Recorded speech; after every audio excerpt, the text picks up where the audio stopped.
नमस्कार. महा M T बीच्या web पोर्टलवर मी हर्षद वैद्य, कॅमेरामन भावेश सावंतसोबत तुमच्या सर्वांचं स्वागत करतो. चांगले काही घडत असले तरी त्याकडे दुर्लक्ष करून फक्त नकारात्मकतेकडेच लक्ष देणाऱ्या निवडकांकडून भारतीय अर्थव्यवस्थेबाबत सातत्याने अघटितच होत असल्याचे फुसके दावे केले जात आहेत. त्यातले अनेक जण स्वतःला अर्थतज्ज्ञ, अर्थशास्त्रज्ञ म्हणवून घेतात आणि भारतीय अर्थव्यवस्थेविरोधात बोंबाबोंब करत अग्रलेख लिहित असतात. त्यामागे त्यांना भारतीय अर्थव्यवस्थेची काळजी वाटते असे काही नसते.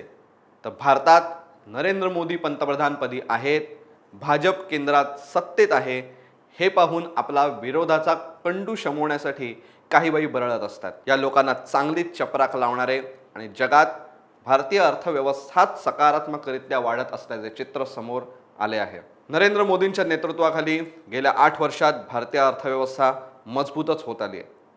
कोरोना संकटातून बाहेर पडल्यानंतर तर देशाच्या अर्थव्यवस्थेने अधिकच वेग धारण केला. जागतिक नाणेनिधी म्हणजे IMF ने नुकत्याच जारी केलेल्या आकडेवारीनुसार भारताव्यतिरिक्त अन्य सर्वच देशांच्या अर्थव्यवस्था सुस्तावलेल्या स्थितीत आहेत किंवा सुस्तावलेल्या दिसत आहेत. त्यानुसार आर्थिक वर्ष 2021-22 मध्ये भारतीय अर्थव्यवस्था 8.7% वाढली, तर जपानची अर्थव्यवस्था 1.6%, जर्मनीची अर्थव्यवस्था 2.8%, अमेरिकेची अर्थव्यवस्था 5.7%, फ्रान्सची अर्थव्यवस्था 60%, युनायटेड किंगडम म्हणजे ब्रिटनची अर्थव्यवस्था 7.4% आणि चीनची अर्थव्यवस्था ज्याच्याशी आपली इतकी स्पर्धा असते त्याची अर्थव्यवस्था 8.1% वाढली. विशेष म्हणजे या सर्व उल्लेख केलेल्या सर्वच अर्थव्यवस्था काही अपवाद वगळता विकसित देशांच्या आहेत. भारताची अर्थव्यवस्था विकसनशील देशाची आहे, तरी जो वाढीचा वेग भारतीय अर्थव्यवस्थेने दाखवला तो अन्य देशांच्या अर्थव्यवस्थांना दाखवता आला नाही. याचाच अर्थ केंद्रातील मोदी सरकार कोरोना संकटाचा चांगल्या प्रकारे सामना करत आहे आणि युक्रेन रशिया संघर्षातही भारतीय अर्थव्यवस्था भारताला स्वहित साधण्यालाच प्राधान्य दिलेले असून त्याचा चांगले परिणाम दिसत आहेत. भारतीय अर्थव्यवस्थेने 8.7% विकास दराचा गाठलेला पल्ला बॅक सिरीज डेटानुसार गेल्या 22 वर्षातला सर्वाधिक आहे, अशी ही माहिती समोर आली आहे. आर्थिक वर्ष 2020-21 बरोबर तुलना करता 21-22 या आर्थिक वर्षात भारतीय अर्थव्यवस्थेच्या विविध क्षेत्रात चांगली प्रगती केली आहे. कोरोना काळात काम करणारे बहुसंख्य मनुष्यबळ एक तर घरातच होते व आपल्या गावी गेलेले होते. त्या परिस्थितीत अनेकांनी शेती कसण्याला कोणतीही आडकाठी नसल्याने तिथे काम केले. याचाच अर्थ केंद्रातील मोदी सरकार कोरोना संकटाचा चांगल्या प्रकारे सामना करत आहे आणि रशिया युक्रेन संघर्षात सुद्धा भारताने स्वहित साधण्यालाच प्राधान्य दिल्याचे दिसून येत आहे. भारतीय अर्थव्यवस्थेने 8.7% विकास दराचा गाठलेला पल्ला बॅक सिरीज डेटानुसार गेल्या 22 वर्षातला सर्वाधिक आहे, अशी ही माहिती समोर आली. आर्थिक वर्ष 2020-21 बरोबर तुलना करता 21-22 या आर्थिक वर्षात भारतीय अर्थव्यवस्थेच्या विविध क्षेत्रांनी चांगली प्रगती केली आहे. कोरोना काळात काम करणारे बहुसंख्य मनुष्यबळ एक तर घरातच होते व आपापल्या गावी गेले होते. त्या परिस्थितीत अनेकांनी शेती कसण्याला कोणतीही आडकाठी नसल्याने तिथे काम केले. त्यातून गेल्या आर्थिक वर्षात केवळ कृषी क्षेत्राचा विकास दर हा 3.3% असा वाढता राहिला, तर अन्य सर्व क्षेत्रांचा विकास दर घटता राहिला. ते साहजिकच होतं. पण चालू आर्थिक वर्षात कृषी क्षेत्राचा विकास दर 3%वर आला आणि काम करणारे मनुष्यबळ आपापल्या क्षेत्रात परतायला लागल्याने त्या क्षेत्रांचा विकास दर मात्र वाढला. कृषी क्षेत्राच्या विकास दरात किंचितशी घट आणि अन्य क्षेत्रांच्या विकास दरातील वाढीचा अशा प्रकारे एकमेकांशी संबंध आहेच. गेल्या वर्षीच्या तुलनेत यंदाच्या वर्षी सार्वजनिक व्यवस्थापन, संरक्षण आदी विषयक क्षेत्रात उणे 5.5%वरून 12.6%वर आलाय. खाण क्षेत्र उणे 8.6%वरून 11.5%वर आले, तर बांधकाम क्षेत्र उणे 7.3%वरून 11.5%वर आले. व्यापार, हॉटेल्स, ट्रान्सपोर्ट, ब्रॉडकास्टिंग क्षेत्र उणे 20.2%पर्यंत घसरले होते, ते आता 11.1%वर आले.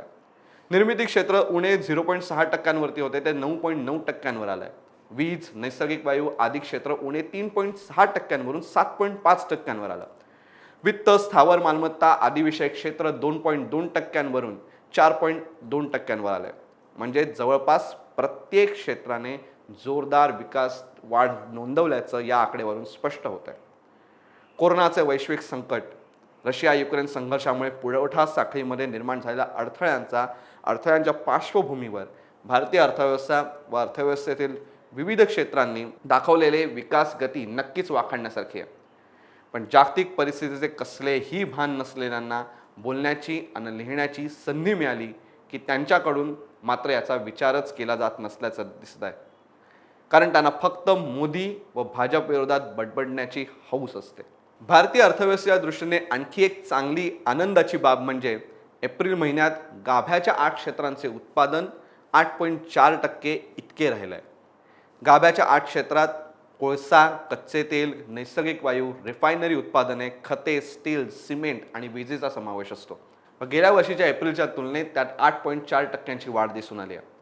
औद्योगिक उत्पादन निर्देशांकात गाभ्याच्या क्षेत्रांचा वाटा हा 40.27% इतका असून यामुळे मागणी वाढत आहे. या उत्पादनांचा वापर वाढत आहे व अर्थव्यवस्था गतिशील आहे हे स्पष्ट होत आहे. म्हणजेच विरोधासाठी विरोध म्हणून कोणी कितीही आरडाओरडा केला तरी भारतीय अर्थव्यवस्थेविषयीची निरनिराळी आकडेवारी विकासातील वाढच दाखवत आहे. त्याचवेळी विविध जागतिक मानांकन संस्था देखील भारताविषयी सकारात्मक अंदाज नोंदवत आहेत. नुकत्याच मुडीज या मानांकन संस्थेने 2022-23 मध्ये भारताचा विकास दर हा 8.8% राहण्याचं भाकीत केलं आहे. मजबूत क्रेडिट ग्रोथ, कॉर्पोरेट सेक्टरने केलेल्या मोठ्या प्रमाणावर केलेल्या गुंतवणुकीच्या घोषणा, सरकारच्या भांडवली खर्चातील वाढीने गुंतवणुकीचे मजबूत संकेत मिळत आहेत असे मुडीजने आपला हा अंदाज वर्तवताना म्हटलंय. संयुक्त राष्ट्रांनी देखील आपल्या ग्लोबल इकॉनॉमी अहवालात भारतीय अर्थव्यवस्था वाढ नोंदवेल असंच म्हटलंय. रशिया युक्रेन संघर्षामुळे जगभरातील नकारात्मक प्रभावानंतरही भारत सर्वाधिक वेगाने वाढणारी अर्थव्यवस्था राहील असे संयुक्त राष्ट्रांनी अनुमान केलंय. विशेष म्हणजे या काळात जागतिक विकास दर 3.1% राहिला तर भारतीय विकास दर मात्र दुपटीपेक्षा अधिक 6.4% राहील असे संयुक्त राष्ट्रांनी स्पष्ट केलंय. जागतिक नाणेनिधीने देखील म्हणजेच IMFने देखील वर्ल्ड इकॉनॉमिक आउटलुकमध्ये भारताचा विकास दर 8.5% राहील असं म्हटलंय. त्याला कारण भारताने कोरोनाशी केलेला यशस्वी मुकाबला, व्यापक प्रमाणावर केलेले लसीकरण ह्या सगळ्या गोष्टींना कारणीभूत असण्याचं IMFने म्हटलंय. गेल्याच महिन्यात IMFने भारतीय अर्थव्यवस्था $5 ट्रिलियन पर्यंत पोहोचण्यासाठी 2028-29 साल उजाडेल असं म्हटलं होतं. पण नंतर IMFला आपली चूक लक्षात आली व त्यांनी तो कालावधी 2026-27 वर आणला. त्यातून भारतीय अर्थव्यवस्थेची मजबूत स्थितीच लक्षात येते. तरीही कोणाला विरोधासाठी कावकाव करायची असेल तर त्यांनी ती करावी. त्याने काहीही होणार नाही, कारण कावळ्याच्या शापाने कधीच गाय मरत नसते. हा व्हिडिओ तुम्हाला कसा वाटला हे मला कमेंट बॉक्समध्ये नक्की सांगा. व असेच व्हिडिओज बघण्यासाठी MHAMTVच्या यूट्यूब चॅनलला सबस्क्राईब करा, तसेच फेसबुक पेजला लाईक करा. व असेच ताज्या माहितींचे अपडेट्स मिळवण्यासाठी आमच्या MHAMTV.com ला भेट द्यायला विसरू नका. धन्यवाद.